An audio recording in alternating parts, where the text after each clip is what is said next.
baby. We up in this motherfucker doing what we do. Oh, me.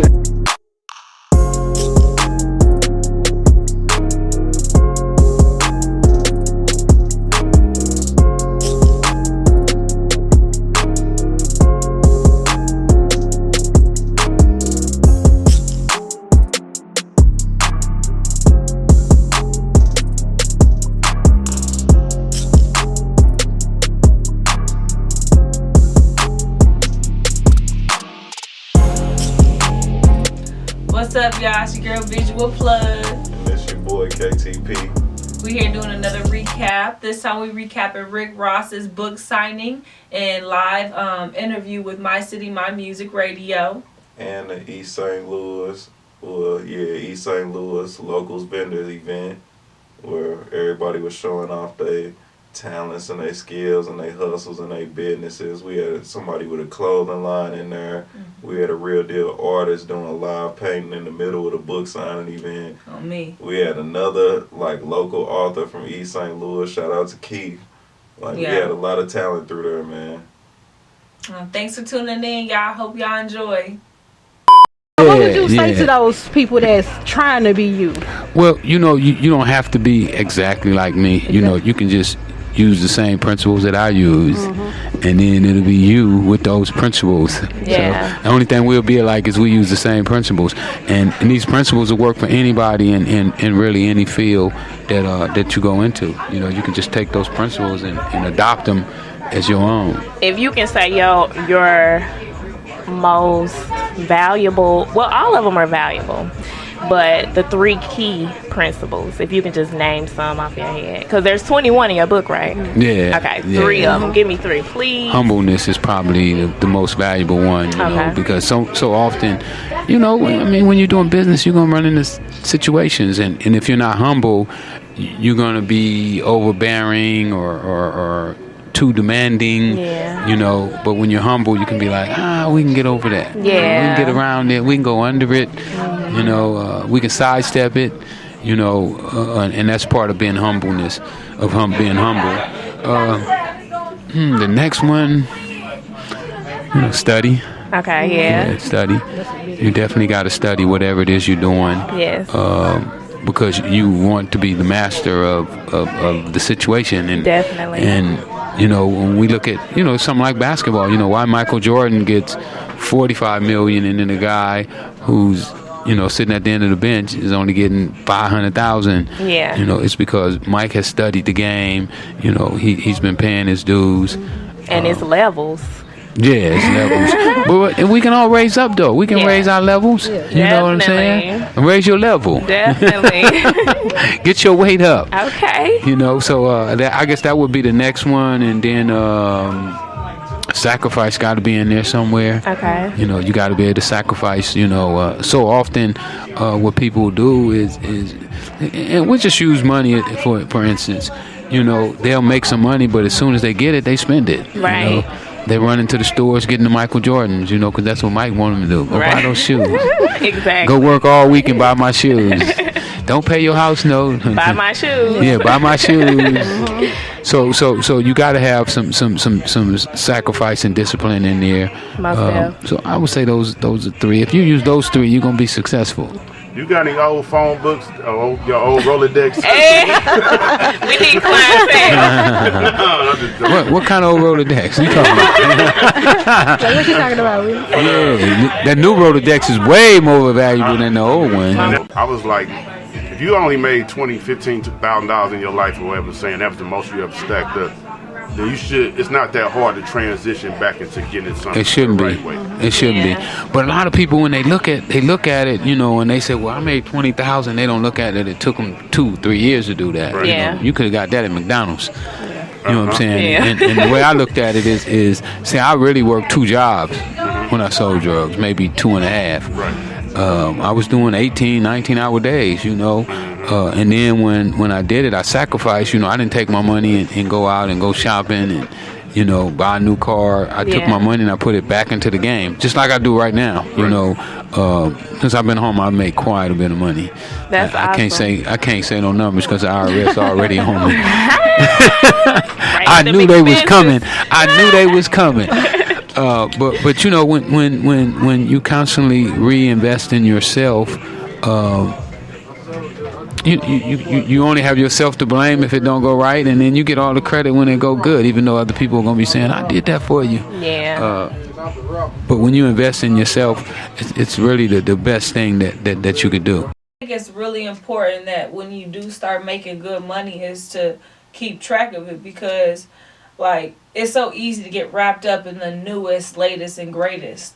Like, for instance, for our cell phones, you want the latest cell phone whenever it drops, whenever it comes out, because it's the latest trend. But your last cell phone, it works just fine. I was talking to someone who was speaking to a millionaire one time, and he drove around in a 2005 Honda. He had an iPhone 6. Someone was clowning him like, why are you driving around in this old car answering this old cell phone? He said, why would I get a new one when this one works just fine? And that struck deep. It's like, okay, I see why you a millionaire now. You're not wasting your money trying to keep up with the trends. You probably using that $1,000 that you would have used on a new iPhone to invest in yourself to make that $1 million. Yeah, I definitely think it's important to invest in yourself. Like, doing this rap stuff and this music stuff, a lot of people invest in the clothes and the look, but they won't invest into they producers or their production and their engineering and their promotion or whatever. They're just trying, you hear me, fake it and cheapskate their way with the rest of the stuff around the table. Like, you can't just spend all your money on the Jordans and then not have no money for the video or the promotion or the whatever else come around with the rest of the product that you trying to merchant or you trying to sell. Yeah. Then you blown out speakers and performances. Yeah, investing in yourself that's one of the best things he could have said. But he done dropped a lot of jewels in his interview, just to be honest. But investing in yourself, that is one of the top things you want to do. Because it's rare you're going to find someone else to invest in you. Yeah, not everybody else going to believe in you and see what you see and see your dreams and as much as yourself. Yeah, they're not going to see what you see and see it how you see it. So, yeah, invest in yourself first. Try and take that leap of faith. And the only thing that can come wrong with that is that you can learn from it. Me. In the drug business, you get a lot of pain. You know, it's a lot of things that go wrong in the drug business. And if you can tolerate that, then you can pretty much do any business. I use the example when the federal government was doing the antitrust with Microsoft, and had they told Bill Gates that if he didn't stop doing business the way he was doing it, they was gonna put his ass in jail, he'd have quit. He'd have shut Microsoft down. Right. The whole company would have closed. But you know, they tell these young brothers, we're gonna lock your ass up. Excuse my French. Keep selling drugs. This is a nigga type show. We say, okay. Because I started cursing a couple weeks ago. I started cursing. Hey. When you're dealing with somebody that don't mind going to prison, don't mind getting killed, don't mind killing somebody, he's at a different level. Yeah. You know, his tolerance level is through the roof. Yes. What are you really preaching to the youth right now, like to stay out of positions that we Well, really the message to the youth is that you can be whatever you want to be. You know, there's really no limit. You put limits on yourself. You know, we have people that we put on high pedestals, but they're just humans, just like us. You know, they put their pants on one leg at a time.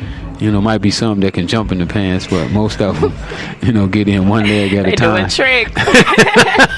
I mean, what kind of codes would you kind of want to set for the youth actually in the streets right now? Well, really, what I'm doing is I'm trying to be an example, showing people that, okay, here I am. I was illiterate till I was 28 years old. Okay. Went to prison, taught myself how to read. Got so good at reading and writing and doing the law that I was able to win my own case. Dope. Yeah, I won my own case. So I literally became a lawyer. You know, so if I can do that, what can you do with where you at right now in life?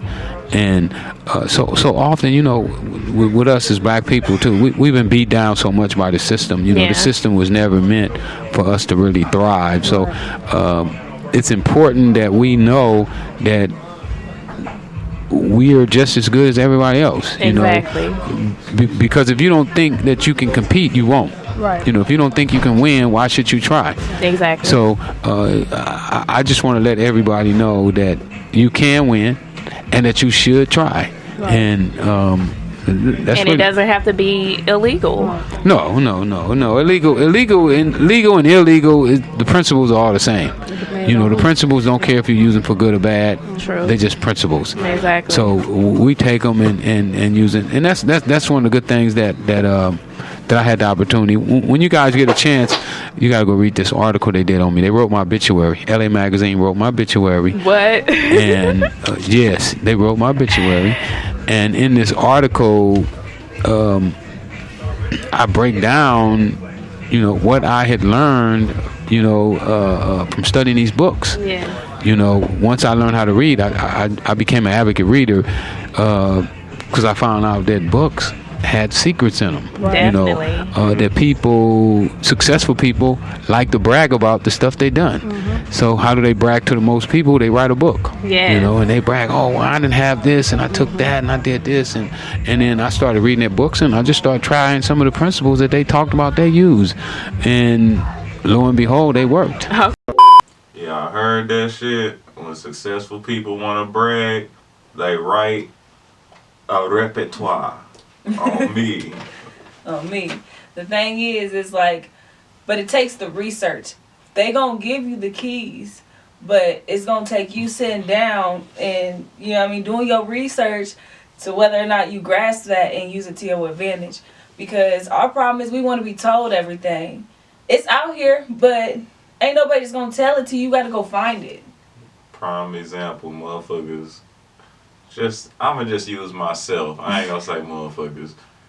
People or people like myself in general, you know, we would rather go watch a YouTube video than read it on Google, on a website, on a blog, who left a comment, a blogger who left a comment on a blog website, read it in the manual, read it in the instructions, read it in the book.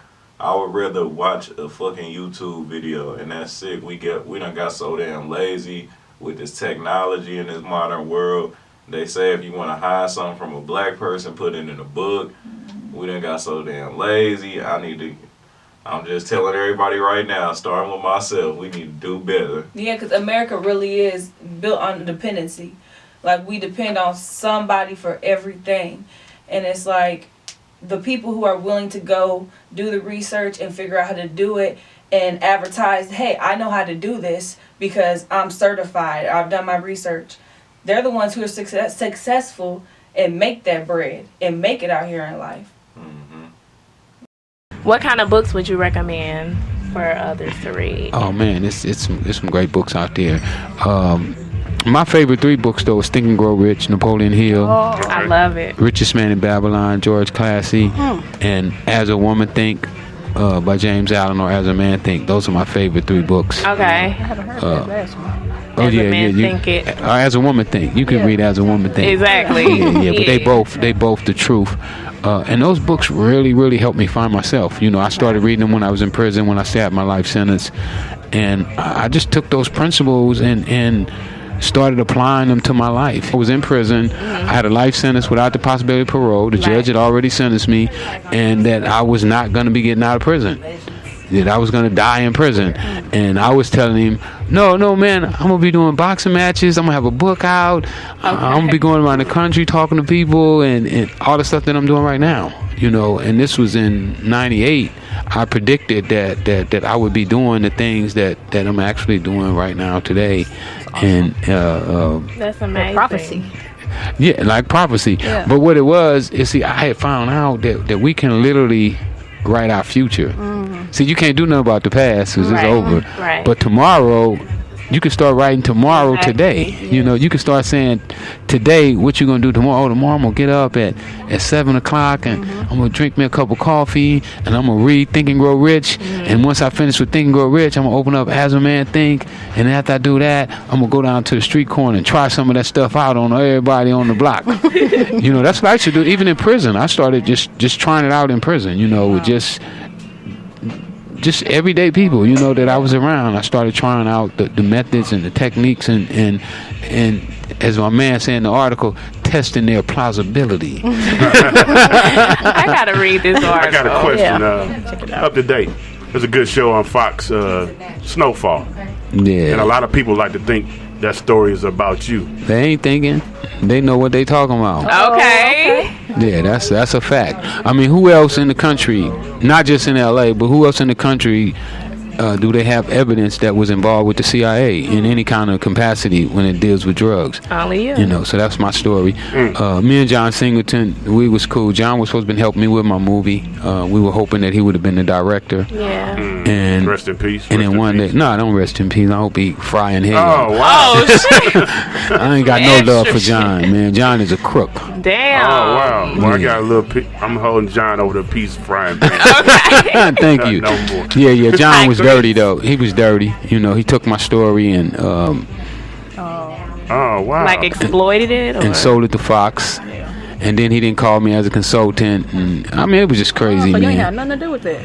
No, I don't have anything to do with the show. They calling now. John had some people call me right before, a few months before he died. I ran into him and my guys wanted to whoop him, but I wasn't gonna go for it. But when that happened, he was, oh man, I want to get you on the set. I want to give you a check and. And I was like, man, you could have did that before. You had my number all the time, right? Because we used to kick it, go eat, talk about how we wanted to do the movie. So but Snowfall, I mean, parts of it is my story, but they tried to change it so I couldn't sue. But I ain't had any luck with the courts though. The courts been trouble with me. Been on all bullshit. That, like, yeah. You walk a straight line and be like, nigga, I need my proceeds Exactly. and my royalties for this. It don't seem like you get that upset about it. It just seems like it pushed you to go stronger. Like, I know that this not working out the way I wanted to, but... Well, when you got a lot to give, you just let it go and keep moving. I'm in a position right now to really make history, so... I'm gonna build a legacy that they're gonna talk about for 1,000 years. Yeah. When I sold drugs, I only sold drugs for 8 years. Had a good run, baby. I mean, not really. If people did their career, Kobe Bryant played basketball for 20. We just want to take this time to have a moment of silence to Kobe Bryant and his lovely wife and his daughter and the rest of the family who's going through this time of pain and suffering for taking this tremendous loss. Everybody else who was affected in that helicopter crash as well. Mm.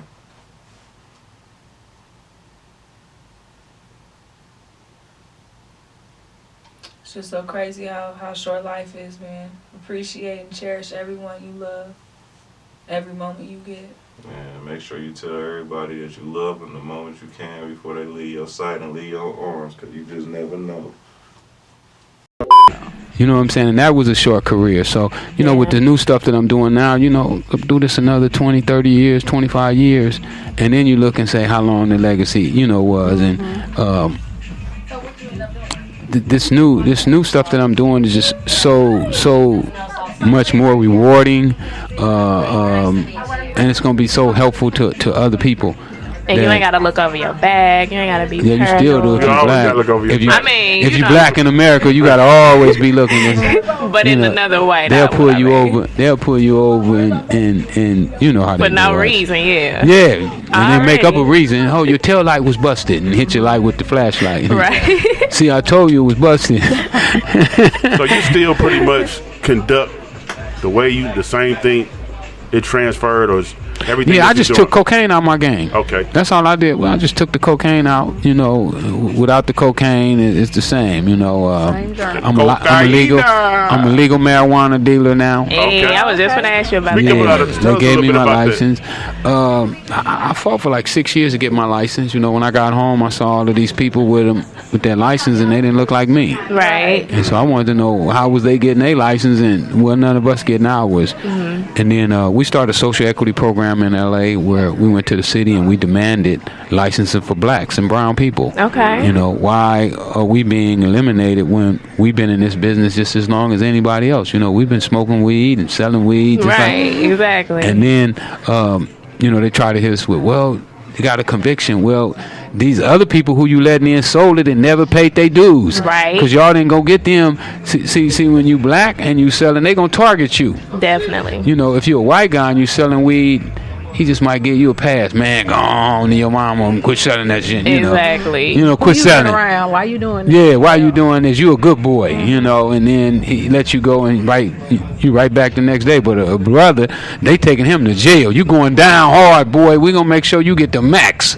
Yes. And they have RAM reports that show that if a black and a white arrested for the same crime, the black gets almost double the time. Even if their background is exactly identical, he's still gonna get more time than the white guy. So when you start looking at all of the things that pile up against you, then no, it's not a level playing field.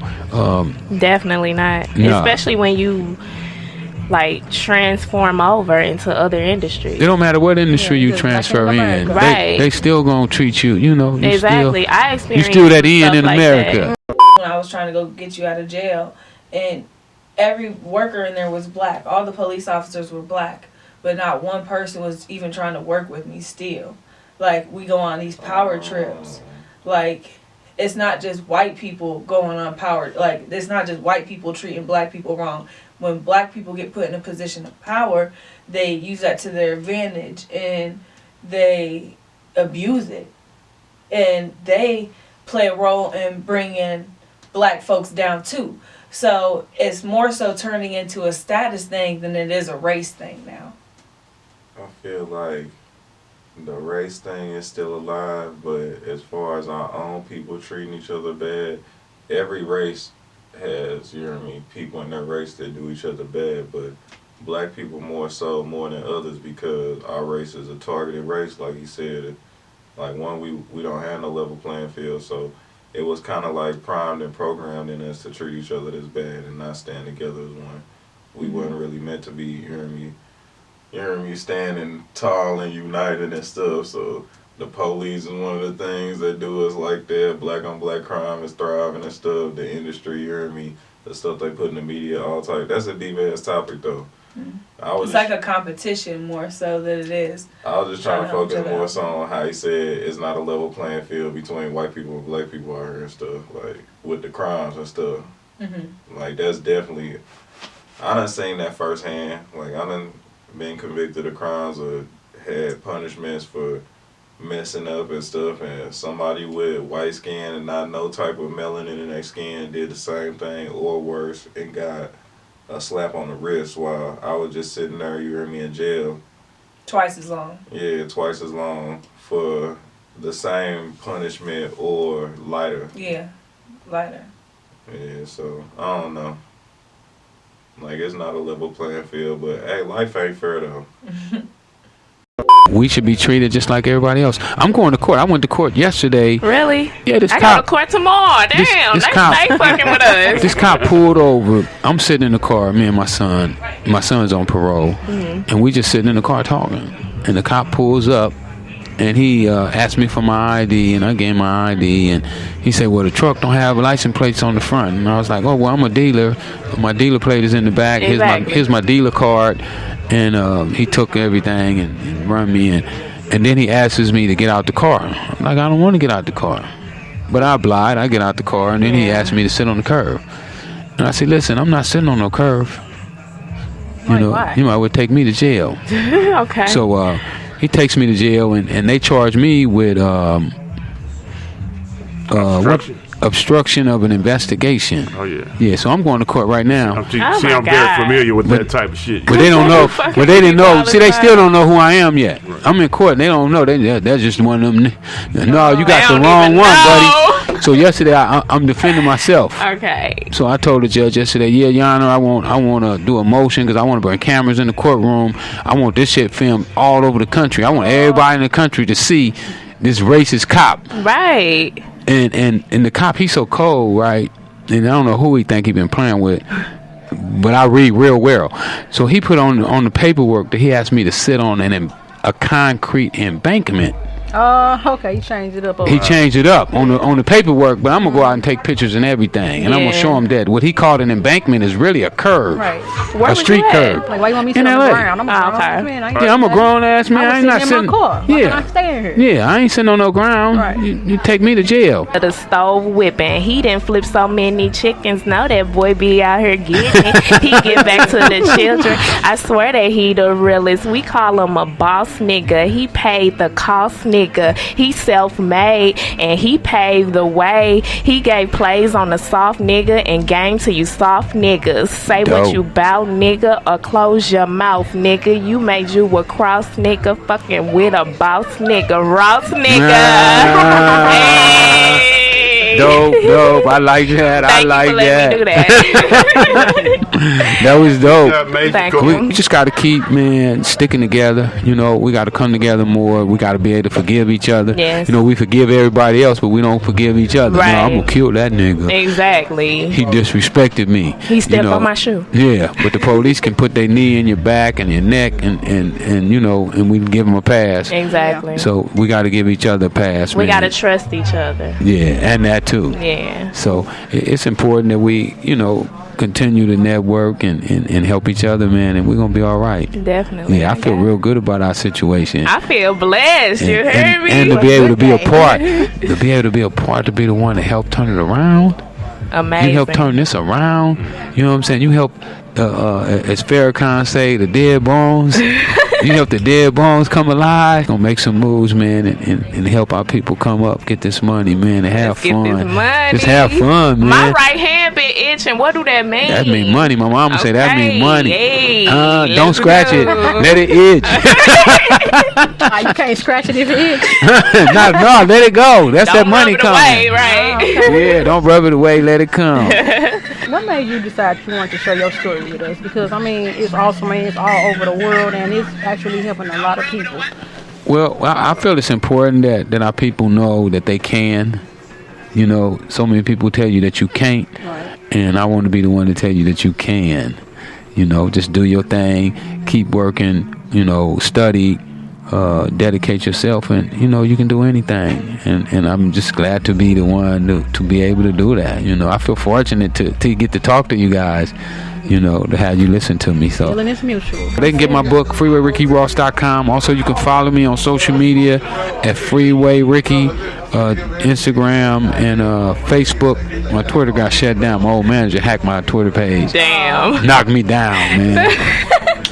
And I'm just excited, you know, having a ball, enjoying life. That's it. Yeah, you glowing. We could tell. Okay. Yeah. Well, again, man, thank you for sitting down with us. They keep sending me all these gang signs. Let's go. Cut it. You gotta cut it. That book worth more than $20 though. For real. I put a lot in that book. Yeah. I mean, when I wrote the book, I was trying to figure out how, because I had a life sentence. I wasn't never supposed to come home when I wrote the book. Yeah. So I was like, how can you help the young people, you know? And then someone was like, just tell them everything you know, and then let them take all that and decipher it and figure out what to do with it. They're gonna be your student. You know how like teachers, or my teacher. Either or. You know how teachers give you a syllabus. Yeah. So your book and like your teachings is like your syllabus. Yeah. Even when you gone, long gone, we still gonna be applying your principles. No doubt. Yeah. That's what it's all. Not my principles. I just picked them up from somebody else. The principles. Yeah. The principles. The principles. Put them in our language. You know, I would love to take the credit, but they just been here. Yeah. You know. But nobody ever taught us how to use them or that they even existed. I appreciate y'all doing the interview. Thanks for coming out to my book signing. Thank you. And everybody out there, y'all get that book, man. That book is like magic. If you take that book and you use them principles, you'll have the same type of success I'm having. Yes. Okay. Like baking the cake. Use the ingredients, baby. Yes. Stay to the plan. Stay to the recipe. Right. Yeah, I heard that. All right. MyCityMyMusic.com. Yeah. You heard it from the man himself. I'm a firm believer in your experiences add to the person who you are today. But you can't let your past define your whole existence as you are today. Like just reading some of the book, you know, the 21 Keys to Success. Rick Ross, he was a tennis player, and as he was playing tennis, he was watching the dope boys ride around the tennis courts. And he's like, dang, okay, that's nice. How you living like that, essentially? And so he went to the people who, was able to get him on that status, and he learned. It ain't his fault that he was exposed to, the hustle in a different manner. One of my personal goals is, before we lay our head every night, is just to read aloud a little bit of the book, 21 Keys to Success. Whether, it's been a long day and I can only read 1 or 2 pages, or, I can read a couple chapters out loud. We're going to learn together how to be successful and how to apply this to our lives. And, we're going to manifest it. Shout out to Rick Ross. Shout out to Freeway for coming through and sitting down with us and blessing us with some game, giving us the chance to shine light on his background and open us up to him for the people who haven't caught any interviews on him. Also, in exchange, giving us the chance to shine light on us and network with us and bring light to what we doing at mycitymymusic.com. Matter of fact, shout out Rena Phoenix, shout out Justin, shout out Tweezy, shout out the whole My City, My Music fam. I mean, everybody came in there and we had a real good event. It was nothing but good energy and smiles. And then I just want to say, I ain't gonna fake it, like, just getting to meet Ross in person and stuff, and just knowing what people say out here about him being a snitch or whatever, like, I can't really speak too much on that decision that he made in his life, but just for me, person to person, man to man, and street nigga to street nigga, I got a whole newfound respect for that man. I salute him for how he moving and how he thinking, just what he been through and how he handling himself and walking around today, because it takes a lot to be, you hear me, in those shoes, and I'm just really happy to see somebody like that and get close to somebody who been through that much and accomplished so much. Thanks for tuning in, y'all. Me, salute, and we out this thing.